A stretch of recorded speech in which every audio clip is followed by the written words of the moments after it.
Hello everyone, welcome back to Ultradition Soap Co.'s YouTube channel. Today we are making another one of our most popular soaps. This one is called the Morning Mist. It's a lovely jasmine and powder scent. It's very feminine. A lot of people really like it. It's got pink Himalayan sea salt on the top for a little bit of exfoliation and a lot of decoration. As you can see, I have already poured my lye water into my oils, so I'm going to grab my stick blender and start blending up some soap.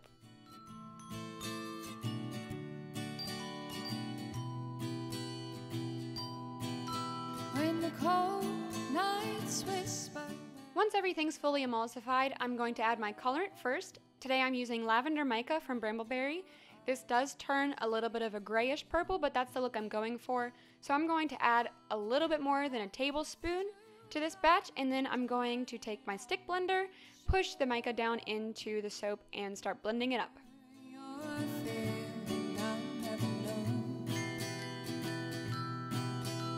Whatever you're feeling, I'll never know. So wake up, feel the air fall around you.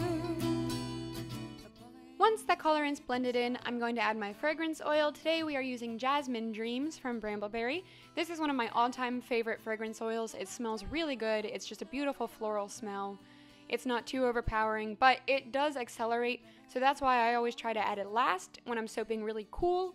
And I try to kind of blend it in by hand with the stick blender, not really turning the blender on too much. I'll do it a little bit just to allow it to get really mixed in. But I recommend taking it really slow if you're going to use this, but I definitely recommend it because it smells really good.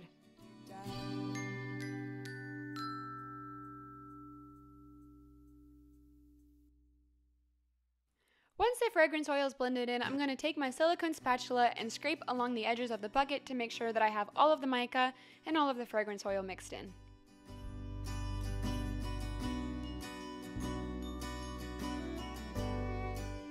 Now it's time to pour the soap into the mold. Today I am once again using Brambleberry's 5-pound wooden mold with the silicone liner that they sell to go with it. This mold is great, it keeps my bars nice and consistent, and I don't have to worry about gel phase. So since we're not doing a swirl, I'm just going to pour the entire batch right into the mold. They'll be talking about the you and the me.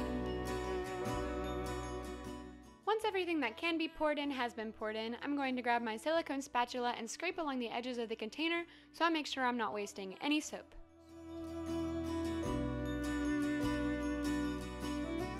We'll start walking. Now I'm going to take my mold and tap it down on the counter so I can get rid of any air bubbles that might have found their way into the soap mixture. And I'm going to take a napkin and wipe up any soap drops that I might have dropped on the counter or on my mold. All that matters. Now I'm going to take my silicone spatula and I'm going to make swirls down the length of the soap and back up the other side. This little bit of texture will allow the pink Himalayan sea salt to really stick to the soap instead of all falling off when I go to cut the loaf. You've been there too, you've seen it all. It's up to you when you hit the wall. Once the swirling is done, we're going to add pink Himalayan sea salt to the top. This is small grain pink sea salt from Wholesale Supplies Plus. It's Crafter's Choice brand. I really like this size because it's not too big, but it's also not too small. So I'm just going to sprinkle a good amount on top of the loaf to make sure that once I cut it, every single bar will have plenty of pink sea salt. You shut the blinds and I'll shut the doors.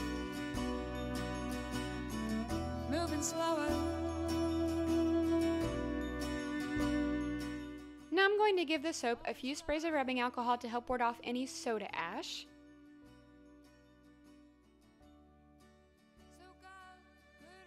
And here's the soap. 5 pounds of Morning Mist Jasmine Powder Soap. It smells so good and I cannot wait to cut it. So I'll let it sit for 24 to 48 hours and I will be back tomorrow to cut it. So I'll see you then.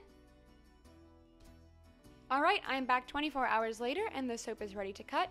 As you can see, I'm cutting this loaf on its side because doing so allows me to keep from getting drag marks through the soap from the pink Himalayan sea salt being dragged down by the wires of the cutter. So if you cut from the opposite side of the loaf so that the top with the salt is the last thing to actually be cut, you can avoid some of those drag marks. So I'm going to move the excess soap off to the side.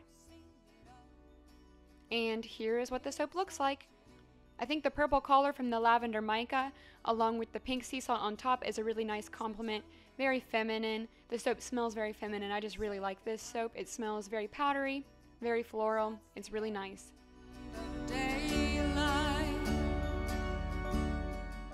So here's what the soap looks like. Thank you guys for watching this video. Don't forget to like and subscribe to our channel so you don't miss out on any more soap making videos from All Tradition Soap Co. Thank you!